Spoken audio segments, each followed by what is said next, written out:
Thank you and welcome to the show this morning. The topic this morning is Tennessee State University, and we're fortunate to have with us the president of Tennessee State University. And of course, Dr. Glover, let me welcome you to the show this morning, and to remind our audience that your name is Dr. Glenda Glover, the president of Tennessee State University, and we might say that you've been a very, very active president at Tennessee State University, and some of our audience have asked for you on many times since you've been here, and we're just glad to have you here now, and so that they'll know that we made an attempt to bring Dr. Glenda Glover to our television show, and she simply represents the latest of all of the presidents that our audience has had an opportunity to meet on this particular show, and so we're just glad to have you here. Dr. Glover, before we start, let's see if we can give our audience some background information of your background, your education, and some of your experiences before you got to Tennessee State University, and then after that we'll have a break, and then we'll come back and deal with some of the aspects. Certainly. Thank you very much. It's an honor to have a conversation with you. I always enjoy speaking about Tennessee State University. It has become my favorite subject in the last 2 years. My background, I was born and reared in Memphis, attended public schools in Memphis, Tennessee State undergraduate, finished in 1974. It's just a real honor and a real blessing to come back to the very grounds, the foundation that gave me my start, to now come back in such a wonderful leadership position. It's just an awesome, awesome experience. But on the way to Tennessee State, of course, I went back and got a master's degree from Clark Atlanta, a doctorate from George Washington, and a law degree from Georgetown. And my background also is an accountant. As a professional, I'm an accountant by profession, CPA. And so we need all of those skills into one to come back now to TSU as the president.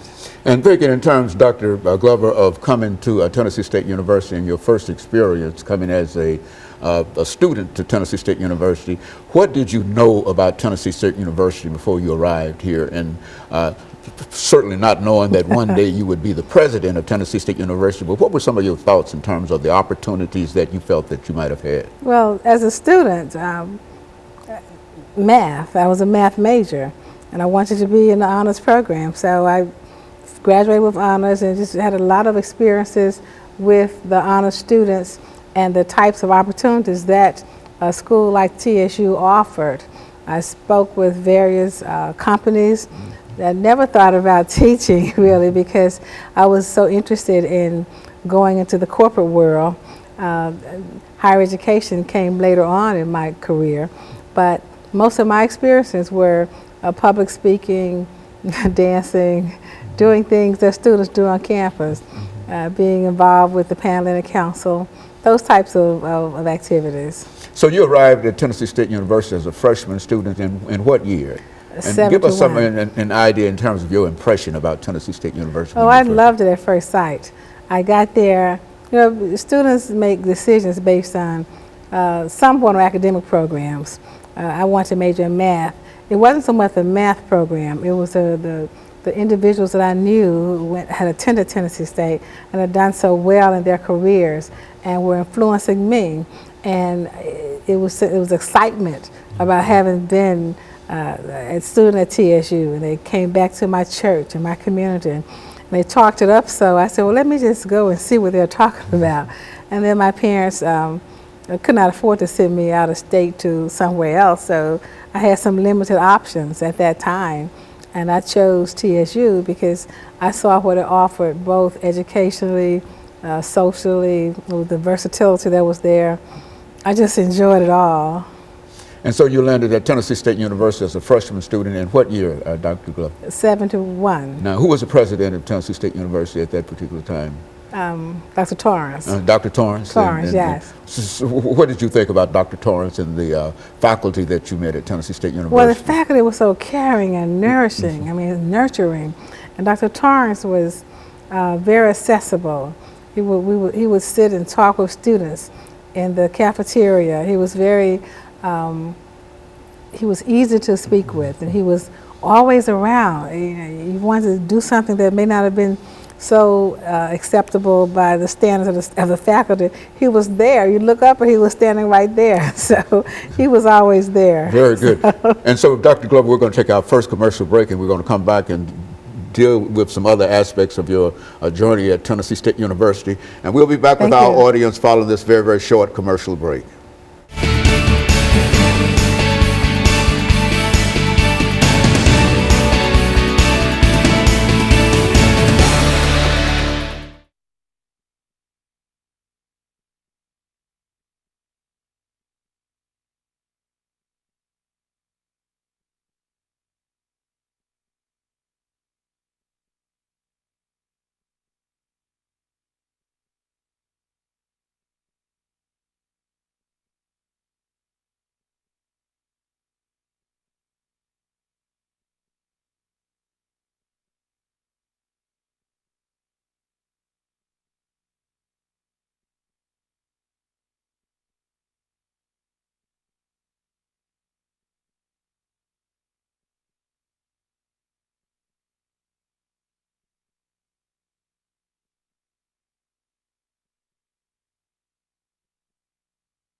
Thank you and welcome back to the second segment of the show for today. We're talking to Dr. Glenda Glover, the president of Tennessee State University, and she's given us some information in reference to her background, education, and experiences. And now she will talk about coming to Tennessee State University. Some of the individuals that she met at Tennessee State University had influence upon her, and how she was able to achieve academically at the institution at a time when many people felt that these kinds of institutions were not doing what they ought to do. Talk about it from that perspective. Well, from an HBCU perspective, the first thing I had to decide was, am I going to attend HBCU, yes or no? So I made that decision that I wanted to attend HBCU, Historically Black College, and then Tennessee State rose to the top of the list. And then coming here, I met so many wonderful individuals, the faculty, staff. Of course, I have five that always come to mind. Of course, two are deceased now, the two Gassaway sisters, Dr. Sadie Gassaway and Dr. Pearlie Gassaway. But the Williams, Dr. McDonald Williams and Jamie Williams. They've both been in that seat. Yes, they now live in Atlanta. And they were so tremendously influential in my life, in my career. I called them as I was doing my inaugural address. I called her and had her assist me with doing some research on it. So that I still talk to them quite frequently. In fact, their daughter-in-law is one of my close friends. And of course, Barbara Merle was there as, she was the vice president, the first vice president, female in the whole system, the TSU, the TBR, Tennessee Board of Regents system. So she's become, she was a close friend of mine too. So those were some of the folk who were influential while I was at TSU, and that who are still living and having fun, not about to do anything. They're not even sick at all.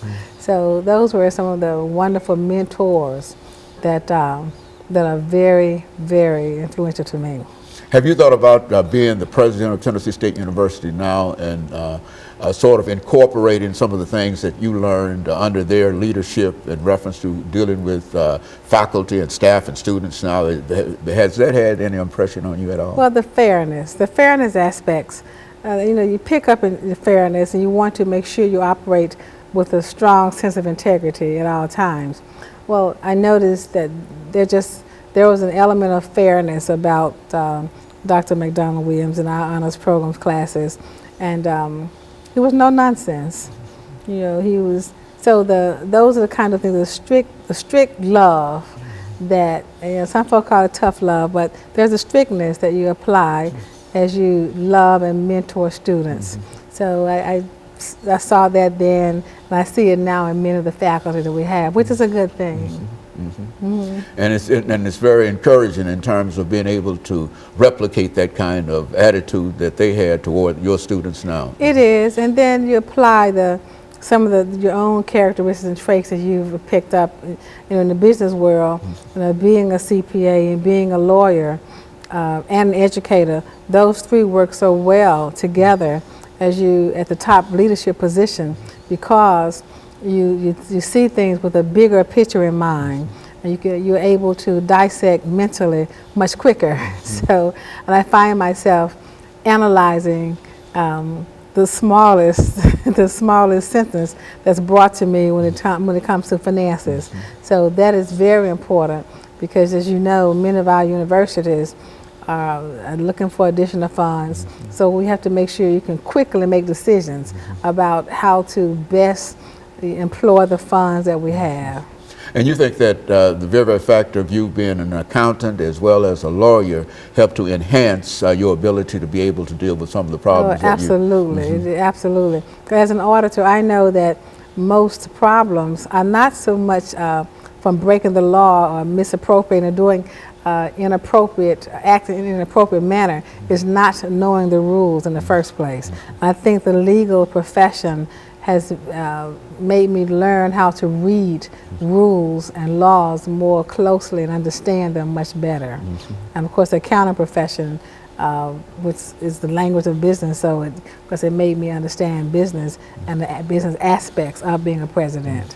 And so all of those things really came together for you coming to Tennessee State University as the president of Tennessee State University. What did you think in terms of first being selected and then finally selected as president of the Tennessee State of the United States? That you might stand there, but what did you think in terms of when that happened to you? That it was so much excitement in my family because it was a process that took I would say about 2 or 3 months, going through the interviews and meeting various people and getting feedback from the campus, the students, the Board of Regents who ultimately made the selection and took the vote. So I was very pleased and honored to come back now and lead the university that gave me my start. I mean, there's no greater honor, no greater blessing than when God calls you back home. And there you were at Tennessee State University, selected as the president of that great institution now to move that institution forward. And you are moving the institution forward according to everything that we see in the newspaper and everywhere else. And when we come back, when we have our second commercial break, what we'd like for you to do is to think in terms of how you are moving the university. That is, some of the principles that you've laid down, and we might, I think in some instances, refer to them as challenges and opportunities, and recognizing that. And that's what we want to talk about. I think that I've heard you on many occasions lay out 5 or 6 points in terms of what you're trying to do in terms of enrollment and et cetera, et cetera. And so that's, I think that our audience would be really concerned in terms of hearing that kind of information and about how you are working hard in a real sense to make sure that students have opportunities, even those students who somehow might not have been doing the things that they ought to do to have that opportunity, but there you are. Yeah, and I think that the community is aware of all of the things, and I want you to talk about that. Thank you.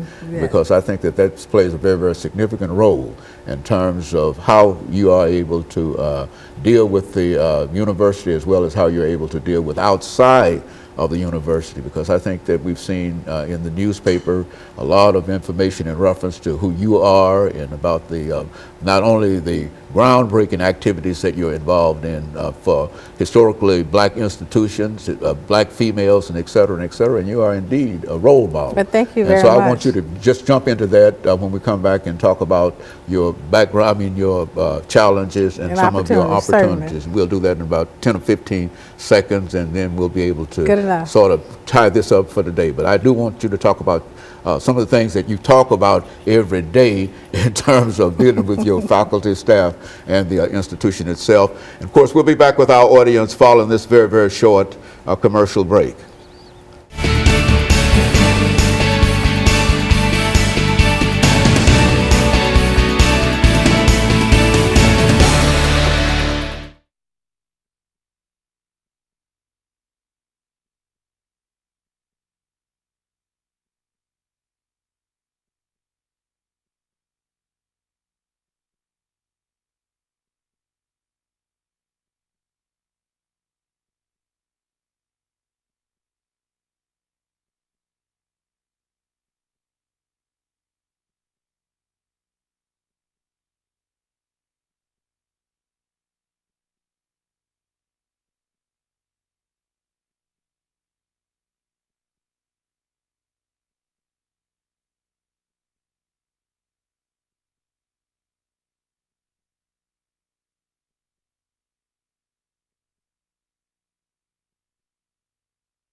Thank you and welcome back to the final segment of the show for today.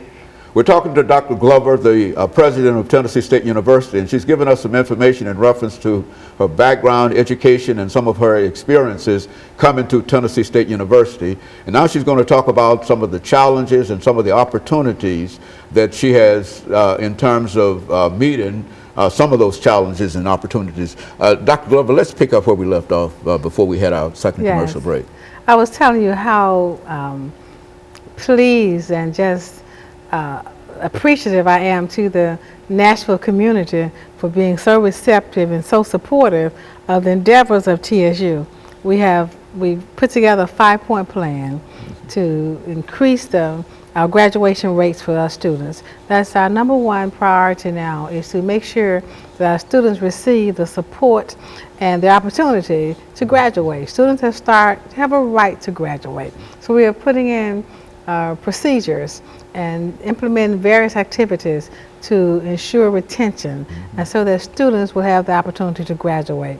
Because the new model now is not the number of students that you have. Of course, that's important because tuition revenue is always important, but the number of students who graduate. Now, funding is based on students who graduate. It's performance based now. So that's very, very important. And then we're looking also at fundraising and making partnership with the business community. We've made about 100 partnerships over the last year, and some have resulted in financial resources, some other resources. We have anonymous contributions that have come in, so we have really been hitting that ground running, beating the bushes to meet the corporate community, to partner with them, to show them that we have the students. Our partnership is based on students and the expertise of our faculty, and hopefully then you will respond with sponsorships and partnerships with us. So that's been a fun fun game for us for a year now. And so that's quite a bit of activity that you've become involved in terms of fundraising. I think I heard you say at one time that you really almost have to support Tennessee State University from private money as well as state money, because you don't receive as much money, you think, as a matter of fact, none of our institutions, I think that has always been the charge, not charge, but one of the challenges that presidents have had to face. Absolutely. Most people are surprised when they hear that we receive less than a third of our funding from the state of Tennessee. And the rest, because of tuition revenue, government grants, private funds, but we find a way to raise the funds to keep the school going. But it's largely tuition driven.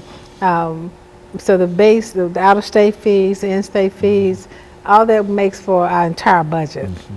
Now, in terms of the kind of assistance that, because I've had a number of individuals on this show from Tennessee State University, and they've talked about the kind of assistance that they are able to receive through grants and some of the things that have happened dealing with the national administration in terms of opening up funds. Has Tennessee State University received any of those funds in reference to that? Well, we write a lot of grants, and yes, to date, I would say we received almost $40 million in funding from the federal government, the federal and state government, largely federal. And we spent a lot of time on the Hill in DC, talking to the various agencies, agriculture, treasury, health. We're talking to them, partnering with them to present the new programs that we have, the flagship programs, and the expertise of the faculty and staff, so that they will feel comfortable partnering with us and know that if they do bring us on as one of their partners, they can sleep at night knowing that we'll get the job done. I think one thing that is noticeable, that there are a number of buildings that are going up on the campus at Tennessee State University. Why don't you make some statements in reference to all of that activity that's happening in the agricultural area and some of those other buildings, that big, fine athletic facility that you've got there. Why don't you make some statements? We have a new, that was the athletics building, the indoor-outdoor facility, practice facility. We also we're going to have a ribbon cutting probably next month, probably April, this is still February, and the new agricultural building that was just finished. So that was funded by USDA. So we're really proud of that. And we're looking at some more buildings down the road, a new nursing building. This is, as oddly enough, or thankfully enough, this is TSU's time on the funding cycle. It comes around every 9 or 10 years. So this is the year that TSU receives funding. So we're on the schedule this, it'll probably end up being next year, but we're looking at a new nursing facility and perhaps another part of our education building to house a new STEM program, an education STEM program where we train teachers to teach students about math and science in 3rd, 4th, and 5th grade.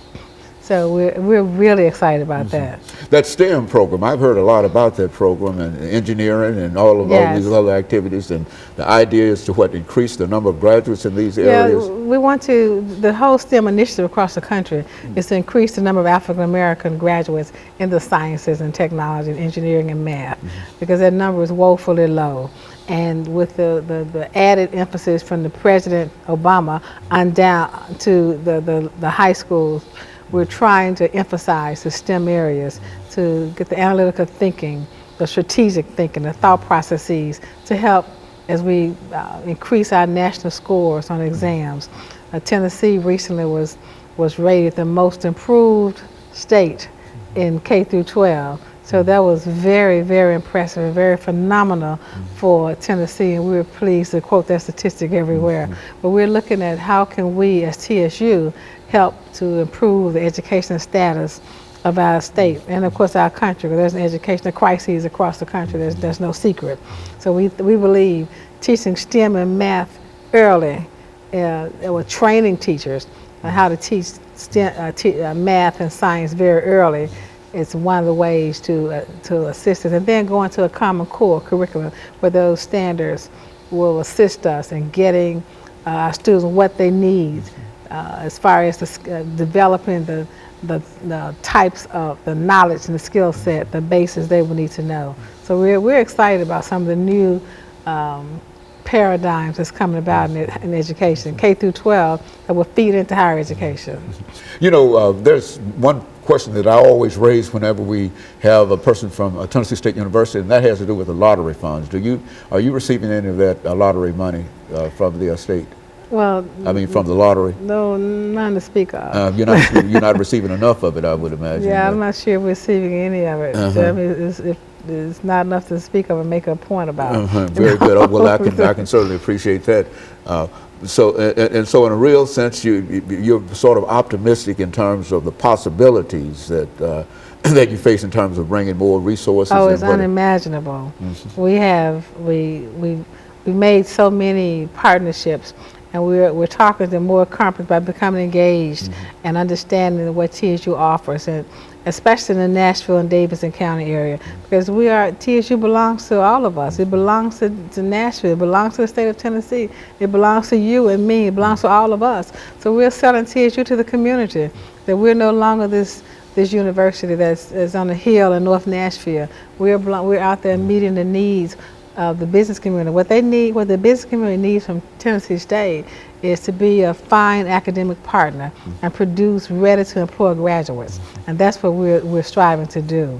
And you've got a nationally known education program and engineering program and nursing program and et cetera, and so you're really ready to move forward. And that's true. When people say, what is your flagship program?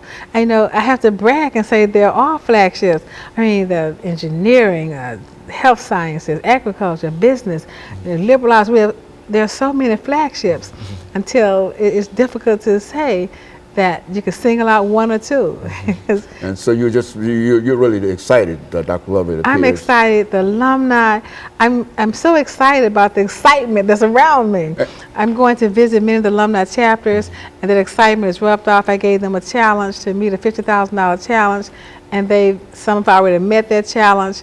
Others are striving hard to do it. They're having fundraisers because we're raising money through the Alumni Association. And so you're really actively involved in terms of moving Tennessee State University forward in terms of trying to find the resources and bring the students in and serve a real a need for the state of Tennessee. Is that that's the entire idea. That's exactly what we're trying to do. That's our ultimate goal. Very good. Thank you very much. And of course, let me thank you for coming by and giving us that information. And let me encourage our audience to tune in again next week for another informative edition of Comments. Thank you and good morning.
Thank you and welcome to the show this morning.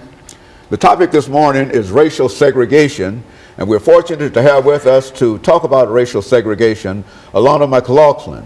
Alana will give us some information in reference to her background, education, and her experiences, and then we'll get into the topic of racial segregation. Alana, let's first of all have you to talk about some information in reference to you and your odyssey in reference to being on this television show. I think that this is several seasons for you, and you started out as an 8-year-old child, and now you old enough to come to me and say, let's talk about racial segregation. And I agreed with that primarily because you've done such an excellent job in terms of some of the other, quote, grown-up topics that we felt that you had to deal with, and the topics that you convinced me that you were capable of dealing with, and so I fell for that, and so I'm back again with you dealing with racial segregation. But before we get into racial segregation, Alana, let's talk about your background, your education, and some of your experiences, and then we'll start talking about the topic itself.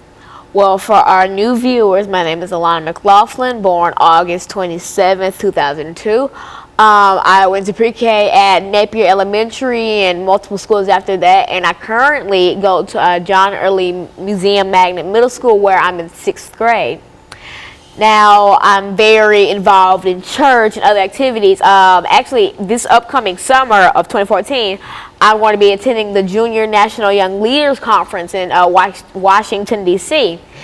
And if you're not familiar with the conference, it is basically where children all around America come together for a 1 week in Washington, D.C., which is parents free, where you experience Washington as a living classroom instead of being just a tourist or a resident of Washington.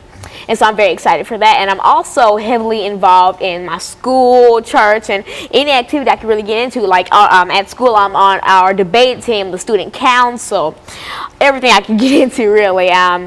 I was previously on our STEP team, and I hope to be a cheerleader next year when I get into 7th grade. And in church, I'm on a lot of committees, the United Methodist Women's Committee, the Acolyte Committee, the Usher Committee. I try to help it when I can, because, I just feel like that's my duty on earth. Very good. And of course, Lana, you've been involved with a lot of things. But now let's look at the topic that you're dealing with today, racial segregation. Now, what would you say about that? How would you approach that topic? Racial segregation.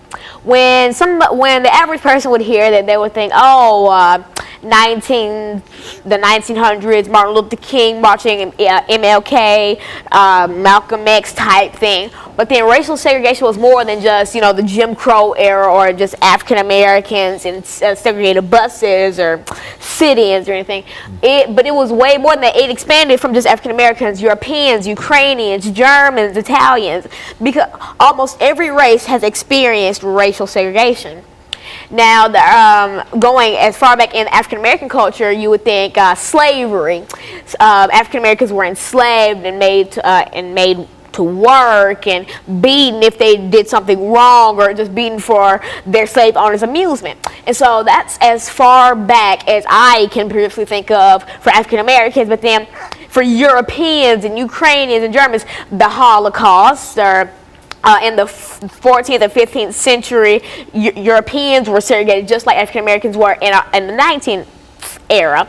And so basically, racial segregation just expands from just African Americans to just a lot of other places, like mulattoes and Europeans and just all races, really, because at least almost all races have experienced some type of racial segregation. Very good. And so it's really general in terms of, and is that why you wanted to talk about racial separation and segregation, not only in the United States, but racial separation and segregation all over the world, because you believe it's general and it's a problem everywhere you find it? Because not a lot of people really know that. Like, so I could hear somebody say, oh, no, white people, they didn't experience racial segregation. It was only black people when Martin Luther King had a march for us, or the Rose Park situation. It was more than that. It was almost all races.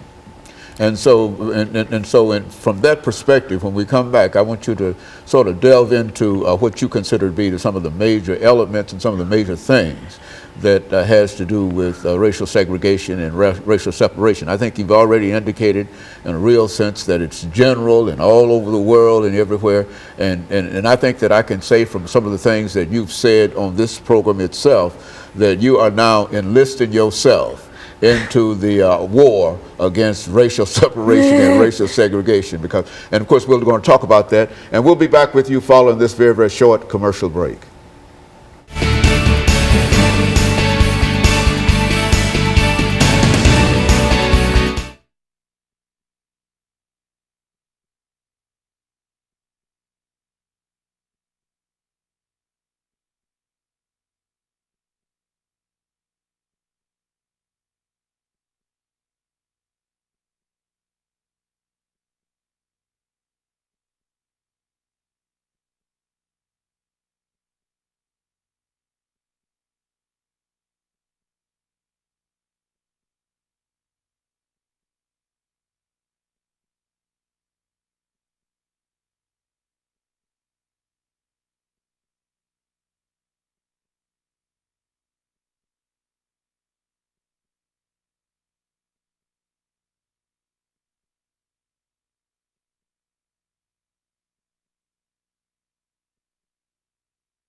Thank you and welcome back to the second segment of the show for today.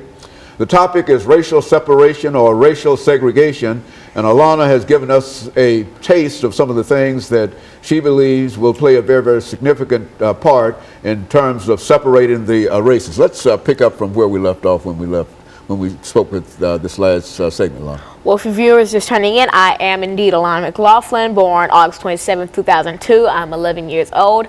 I am in 6th grade at John Early Museum Magnet Middle School. And in the previous segment, we talked about my background in education. Then we sort of got into racial segregation. Now, in the first segment, I stated that racial segregation was not only for African Americans, but it was all over. And most people don't really realize this, but it is always happening. It's still happening now. Like, for instance, once I went into a shop and I looked at an expensive piece of jewelry, a necklace, and then a sales lady, she looked at me and she said, "Do you really think you can afford that?" Because I mean, I wasn't all really done up that day. You know, my hair was crazy. I almost had on pajamas, leggings, and so basically, that still is racial separation, because a lot of people don't really realize that we have overcome that era and that it's no longer African Americans are poor, and I don't even like that mind frame that people use nowadays. Like President Obama. We did expect it, but we never knew that we would have a black president, because there are still people today who crazily think that, oh, black people are ghetto and that they're only good for making food or cleaning, and that they're all bald-headed and they all listen to rap music. I don't think I'm bald-headed. I'm fully black. I have an African-American mother and an African-American father. I don't think I'm bald-headed. I don't really like rap music. So that's a stereotype that I don't like. And then there's a stereotype about Caucasian people who they all drink Starbucks and they're all blonde to like Instagram, this social media website, don't even get me started. But that's crazy. And that's still people using this mind frame of they want to separate people. Like, there's still people today who think Hispanics only eat tacos, or they're poor in the lower class. It's crazy. I mean, because have we not already overcome this? Did Martin Luther King not die for this? Like, he didn't die for this. He died so that we could all think we were all equal and that we could all be equal, because we are. He didn't die for African American boys, or any boy, for instance, to be walking down the street with their pants at their knees, and this stereotype of the African Americans are dangerous people who carry guns and knives, and all of them have weave. Or it's crazy, and I don't like it, because I actually, when I go down the street or when I see anything really, I always on TV it's depicted as African Americans are this way or that way. Then there are the African Americans who think that they're higher than people, and I just think that we're all equal. We're all one, basically. We're all made in the image of God.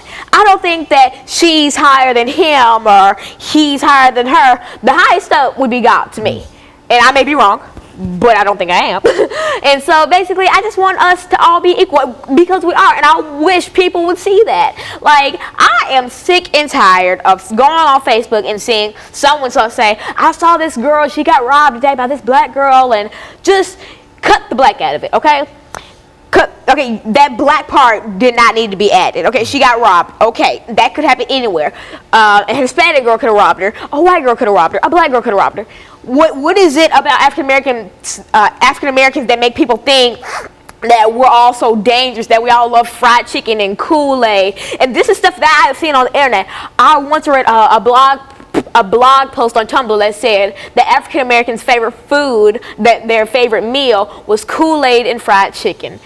That is the most stereotypical racist thing I have ever read in my life, besides reading some of these U.S. Supreme Court cases. And now back to now back to racial segregation, because I kind of got off topic.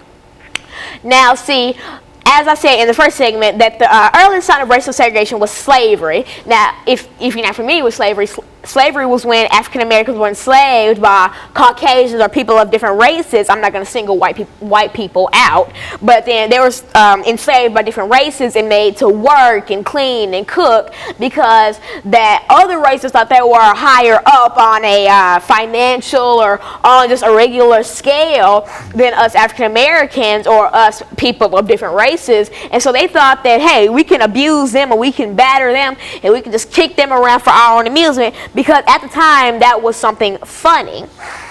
And now, see, when I look back at this, I still see people who think that we're in slavery days. I still see people in my own, not in my community, but like in my own little bubble of world, in the places I go, I still see people who think that black people aren't good for anything. And this is stuff that I see on social media, on Facebook, Vine and stuff. And then people want to make jokes out of it, and it's not funny. I mean, like, that would be like you going up to a Jewish person and drawing a swastika on your hand and saying, ha, ha, ha, ha, you're in the Holocaust. Like, that's not funny. You don't joke about that stuff, because that's just not funny, basically. And so I'm just trying to get the word out and just tell people that, hey, I mean, just let's move forward instead of going back into the past. I mean, yes, we have to learn about the past to make the future. Like, I wouldn't be preaching right now if I didn't know about Martin Luther King and his struggles and Malcolm X and all.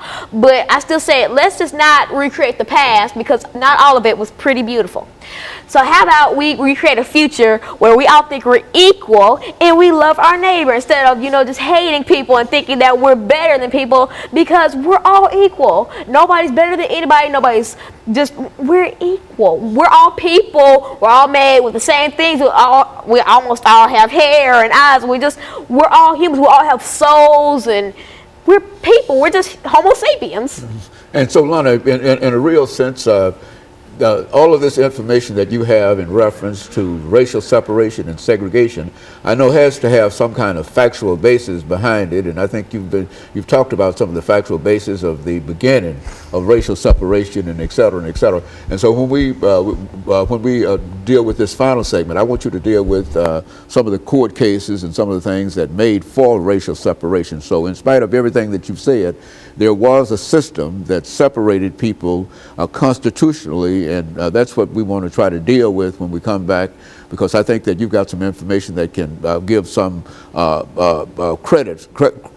credit to those individuals who have fought against some of the things that you're trying to fight against now. We can certainly appreciate that, but when we come back, let's look at some of the factual information that you have dealing with racial separation and racial segregation, and then we'll be able to, from that point on, analyze where we are going from this particular point, because I think everything that you've said is exciting and et cetera, but it really does not lay the foundation as to how we move forward. That information that you have will deal with that. And we'll be back with our audience following this very, very short commercial break.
Thank you and welcome back to the final segment of the show for today.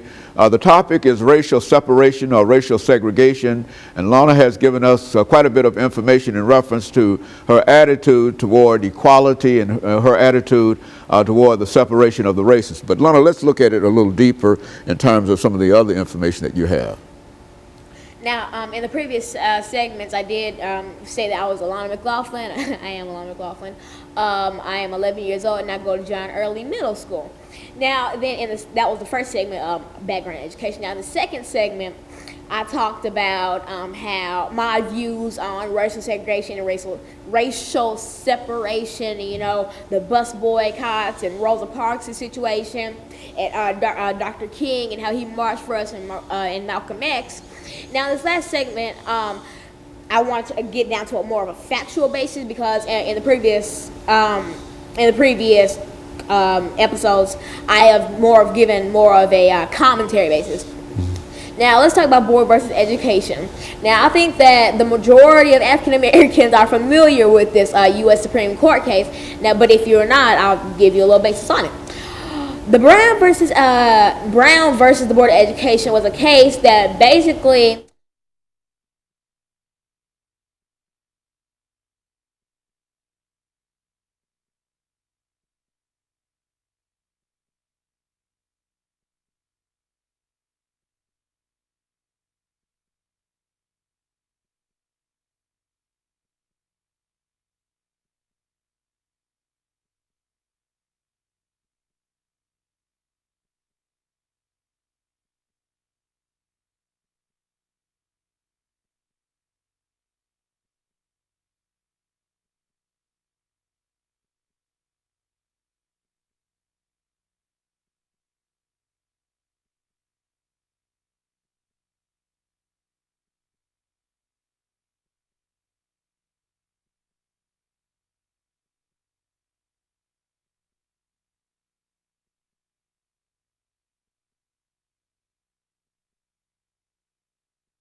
Thank you and welcome back to the final segment of the show for today.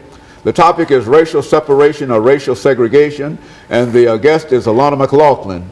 Alana has given us some information in reference to some of the things that she believed to be important in her own personal life, and I think she will talk about some of the factual information in reference to separation and segregation. Let's talk about it from that perspective, Alana. As Dr. Haney already stated, my name is Alana McLaughlin. I am 11 years old, and I go to John Early Middle School. Now, in these past segments, I've given more of a commentary based on like my opinion on it and how I feel and how I'm tied into it. But now I want to get down to more of a factual basis. Now, let's talk about the Brown versus Board of Education U.S. Supreme Court case. Now, I think the majority of African Americans are familiar with this case, but if you're not, I'll give you a little basis on it. The Brown versus Board of Education case was basically 1/3 of how we got integrated schools. Now, integrated schools are schools that have multiple races in it. Before, we would have just a Caucasian school or an African American school or this or that. But then the Brown versus Board of Education case basically said, hey, what's wrong with having integrated schools? I mean, because we already see African American kids who have Caucasian friends. Martin Luther King, for instance, he had a Caucasian friend, but then he was forced to stop meeting with his friend because his parents thought he was in danger of a Klan incident because he was friends with a Caucasian boy and he was African American. Now, see, integrated schools, basically. If you're familiar with like the Little Rock Nine, then you should know a lot about it, but then let me talk about the Little Rock Nine. The Little Rock Nine were a group of 9 students who went to Central High School in Little Rock, Arkansas, who basically said, you know what, they were basically the first people to really join in with the Integrated Schools Act. And so that's basically how we got integrated schools. Now, Brown versus Education, as I've previously stated, said that, you know, we need integrated schools. There's nothing wrong with it. And that's basically almost like how we got segregation ended. But then the Brown versus Board of Education case focused more on school and education, as segregation focused more on just daily life and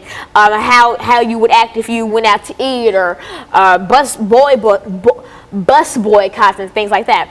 Now, another famous case is the Plessy versus Ferguson U.S. Supreme Court case of 1898.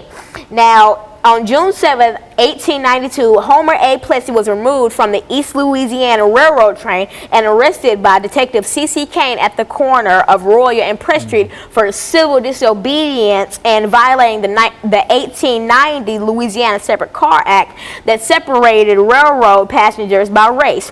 This soon inspired the Plessy versus Ferguson U.S. Supreme Court case, which stated that the state law which required East Louisiana railroads to segregate trains had denied him his rights under the 13th and 14th Amendments of the United States Constitution.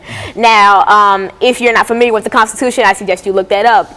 But because, see, I'm just going to jump right into it. Basically, this case was talking about Homer Adolph Plessy versus John H. Ferguson. Now, Homer A. Plessy, as I previously stated, was taken off a East Louisiana railroad car and arrested for civil disobedience because he apparently violated the 1890 Louisiana Railroad Car Act. Now, see, basically, the people who sold him his ticket sold him the ticket for a whites-only car, knowing his race. So basically, they set him up to fall. So personally, I think that that he was not at fault for anything because he was not aware that he had a whites-only ticket until he got on the bus, and then Detective C.C. Kane came up and said, "You're under arrest for civil disobedience." Then he finally went, "Oh, they sold me a ticket for the whites-only car when I'm obviously African-American." Now, see, thankfully, when they took this to the U.S. Supreme Court, Homer A. Plessy was not charged, as they previously stated he would be, but he finally understood how they basically tormented and bullied him because of the fact that he was African American. Now, see, this also ties in with bullying, which has expanded to modern day cyberbullying, which is bullying with, electronics like this iPhone or a computer and such. And so basically, that's one of the earliest instances on record of the U.S. Supreme Court case that basically shows that he was bullied. And so Homer Adolph Plessy was basically he got to live his life after this. He got to move forward, basically, and that's what I want to do in life. I want us African Americans, us Europeans, Germans, Italians, Creoles. I want us to move forward.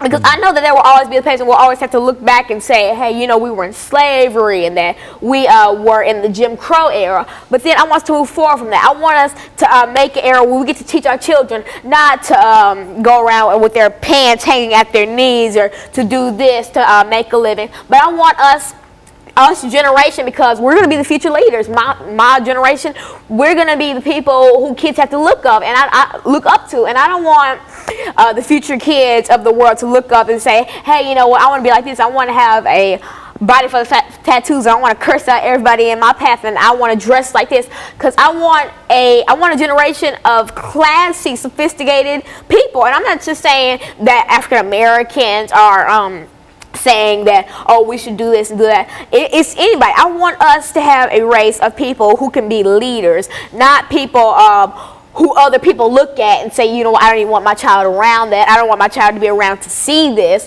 because I want a generation where people can say, oh, I'm just so glad I raised my child like this. I don't want a generation of, look at that hooligan robbing a store. And I don't want a generation of stereotypes. Now, if you're not familiar with stereotypes, you probably already know one, like the black people only eat fried chicken and drink Kool-Aid stereotype. Those are types of stereotypes where people think that a race does this, but really we don't. I mean, not all African Americans like fried chicken and Kool-Aid. Not all African Americans dress like this or listen to that, because we're all unique. I mean, with the same skin color, we're all Homo sapiens, but we have different personalities because we're all different. But then we're all the same from a big view of it, we're all the same, but then from a little view, if you look at every little aspect, we're all different. And so Lana, looking at the Brown versus the Board of Education and Plessy versus Ferguson, you were able to bring some foundation in reference to separation of the races and et cetera. But in spite of all of that, you still believe that that it is the destiny of mankind to come together and everybody's supposed to be able to love one another and accept. Now, how does this leadership conference that you're getting ready to attend, how does that fit into your perceptions in terms of what Dr. Hand is referencing to is the Junior National Young Leaders Conference. And that is a conference that I was nominated to attend and that I'm going to attend this June of 2014, this summer. Basically, the Junior National Young Leaders Conference is basically where just, academically achieving kids and smart kids and just kids who have special gifts like encore students come together, and then we don't all just sit around at a table for a whole week, and this is a week thing. We go around Washington, D.C. and learn about this as our living classroom, because we get to learn about our different races and our triumphs and all this and and just all these beautiful things, and it gets to really inspire who we are. And I'm glad that this has been established, because this is really inspiring kids to move forward instead of just being how they see on TV or on BET. It's inspiring them to be themselves and to be a future leader. Well, Alana, do you think that many children, young people your age, understand what you're talking about in terms of separation and segregation and et cetera? And if not, what would you do and what should we do in order to make sure that they have a knowledge of some of the things you're talking about? I don't. I mean, because I can't go down the street and be preaching all this and have a lot of kids say, oh my gosh, I understand how you feel. The majority of them would look at me like I was crazy and say, are you some old lady trapped in a little girl's body? But really, the reason I'm on here is to just get the word out, to basically spread to kids my age and to people your age and to people everybody's age that, hey, I mean, if I'm a kid doing this, then you can be so-and-so doing this, because this is possible. And you know what? I want to be a future leader, and so I'm trying to mold other smaller kids or maybe even bigger people to be future leaders with me. Okay, very good. And Lana, let me say over the last 15 or 20 seconds that we have here that we certainly appreciate that information, and we encourage you and encourage others to continue your thought in reference to this. And of course, we'll be back with our audience next week for another informative edition of Comments. Thank you and good morning.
Thank you and welcome to the show today.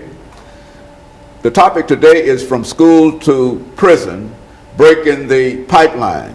And we have with us to talk about the topic from school to prison and breaking the white pipeline, Pastor K. Walker, and Pastor K. Walker has with him today Ms. Rashida Fatuga and Ms. Sharika Hughes, both individuals that play a very, very significant role in terms of the topic that we are talking about today. And so, Pastor Walker, let's start off by having you, as well as Ms. Hughes and Ms. Fatuga, give us some information about your background, your education, and some of your experiences, and then we'll be able to get into the topic, perhaps by the second part of this show, dealing with the efforts from school to a prison and how we might break that pipeline. Let's start off with you. Okay, Dr. Henry, first of all, let me thank you for allowing us the opportunity to come on your show and to share some information that I think is going to be of valuable importance to your listening audience.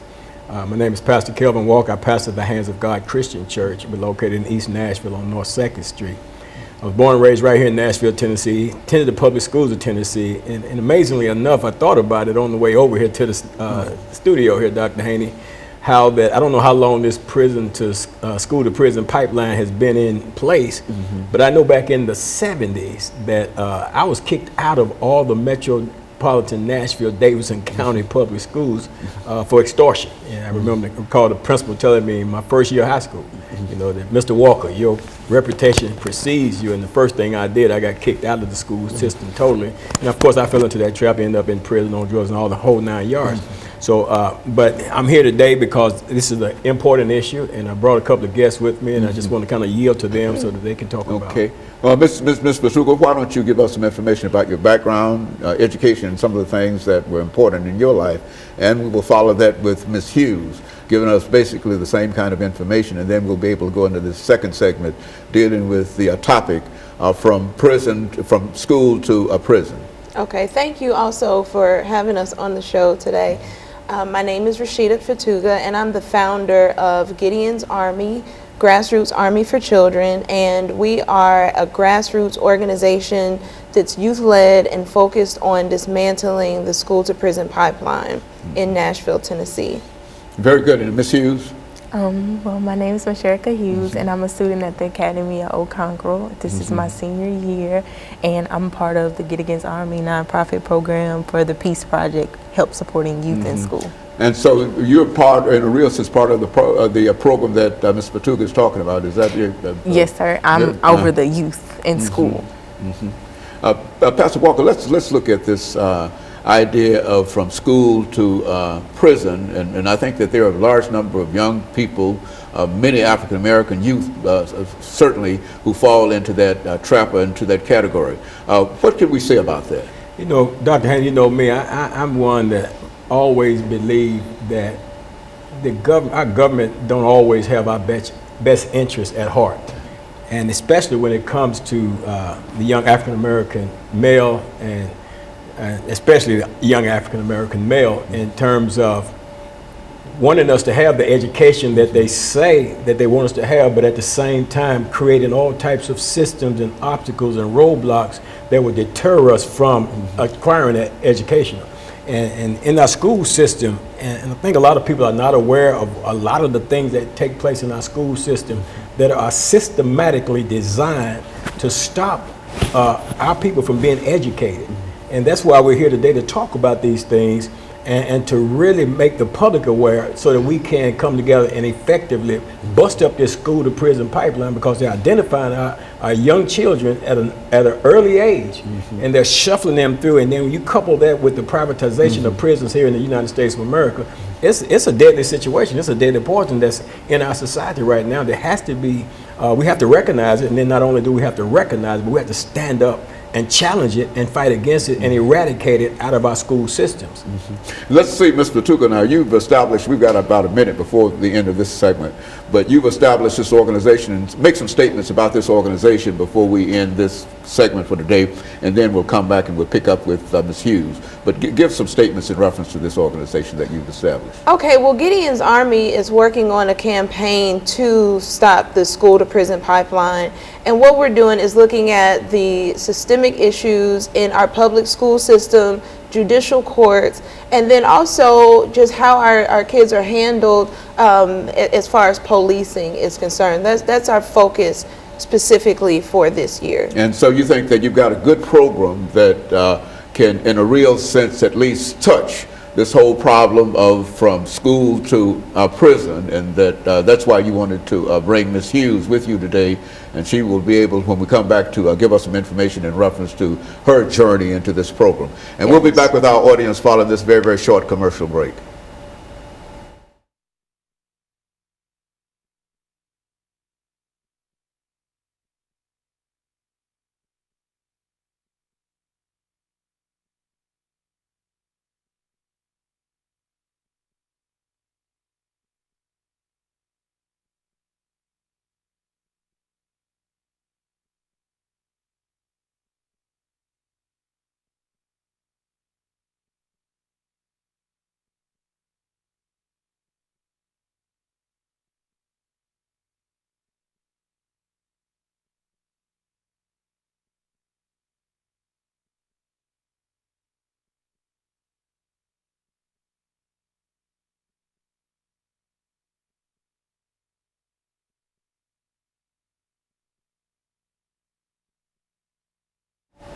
Thank you and welcome back to the second segment of the show for today. We're talking to Pastor Walker, Ms. Fatuga, and Ms. Hughes in reference to from school to prison, breaking the pipeline.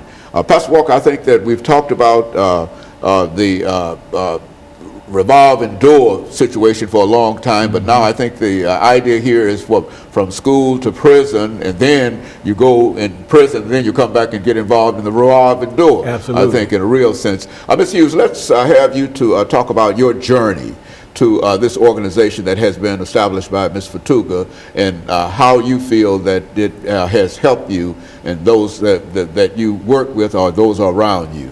Okay, well, I got involved in Get Against Army through my brother, which makes me passionate about it. He was murdered in 2011. He was a very troubled student, and he didn't have the opportunity to experience the things I got to experience. I was very different. I was passionate about school. I always wanted to get out, so I did everything positive that I could think of with the help of others to just get out of the neighborhoods I was in, the people who were involved with it. And I had experienced something my junior year of high school, which I've never been in trouble. And soon I got in trouble. It was like everyone who helped me and supported me to be different and to experience different things, they dropped me. And I wasn't able to go to Nashville Public School anymore, and I was put in an alternative school. So it's like I was stereotyped, like I was a bad student, but I wasn't. I was good. I did everything from the beginning to prove to everyone that I was different, and everyone knew that.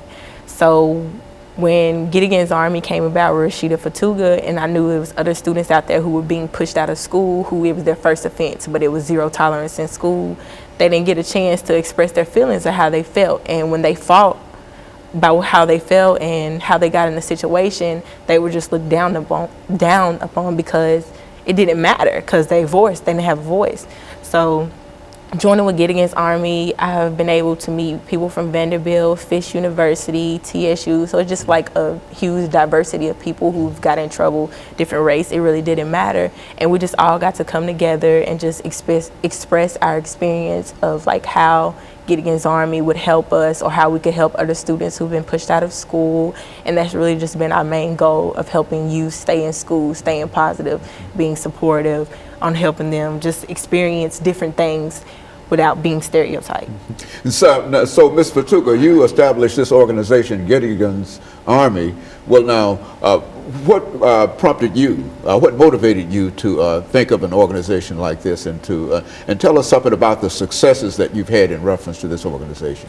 Okay, well, my motivation is, number one, I was a Metro public school teacher for 7 years. I taught in the Edge Hill community, and I loved being in the classroom. But I did see, as my students got older, you know, just keeping in touch with them over the years, they ended up being pushed out of schools. They didn't love school like they used to, incarcerated, murdered.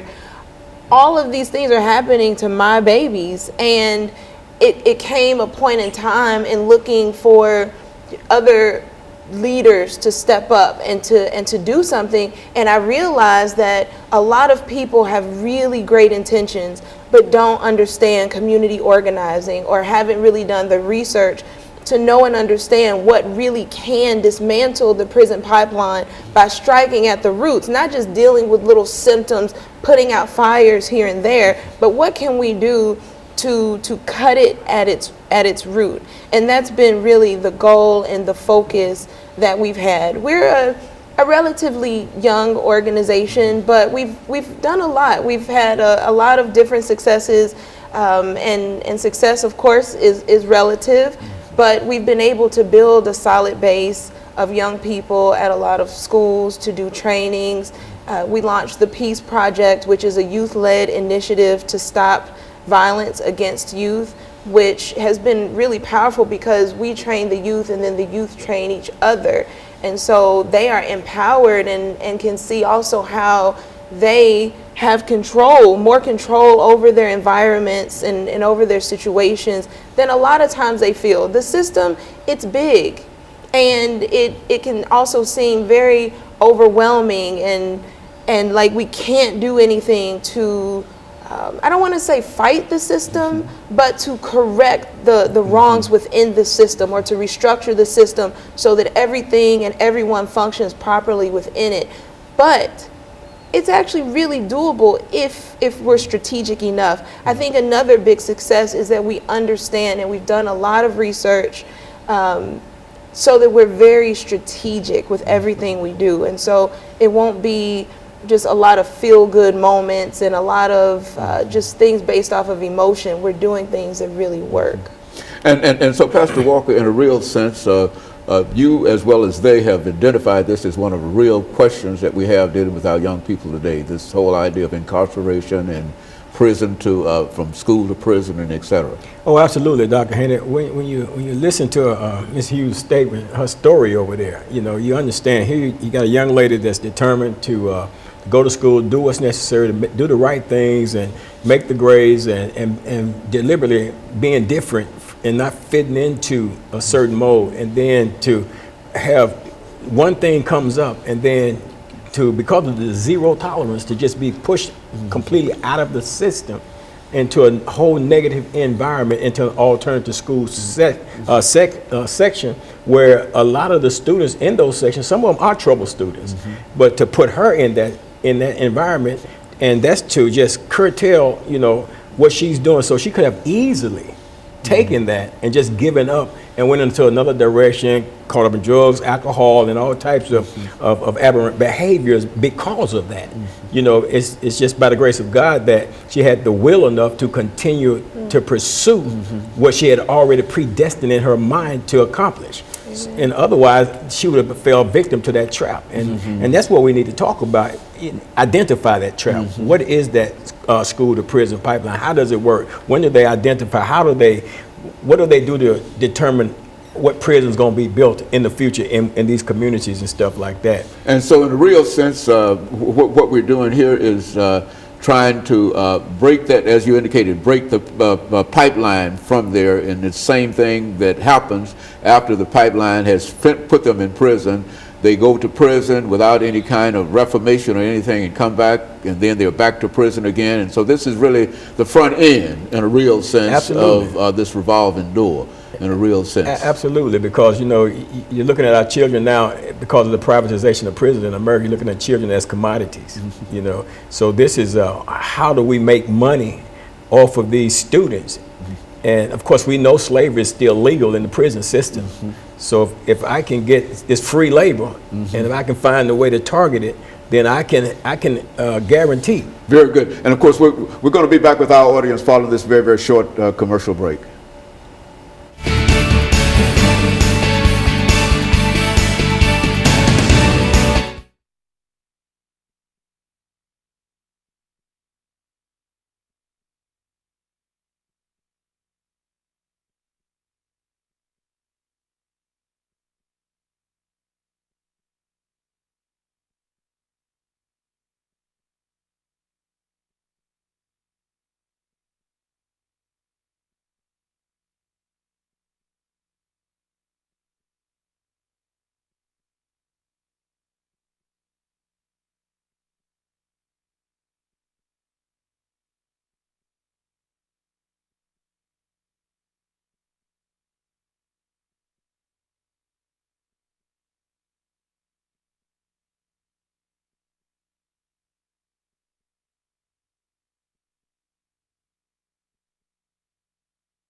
Thank you and welcome back to the final segment of the show for today. We're talking to Pastor Walker, Ms. Fatuga, and Ms. Hughes in reference to from school to prison. The pipeline is being broken here today in terms of the information that we're receiving about some of the events that eventually will take young people into prisons, even out of the school system. And of course, Ms. Hughes, let's see if we can pick up with you, because I think that you mentioned something that was very revealing in terms of how your life simply changed and whatever. And so if you don't mind, let's talk about that for a few minutes and have Ms. Fatuga to sort of break in, to bring to some kind of resolution in terms of why she feels that what she's doing has helped you. Okay, well, as I said, my brother was murdered in 2011, and he had always had trouble with schooling. Like, the teachers didn't want him in the class. He wasn't motivated to go because he knew that he wasn't wanted. So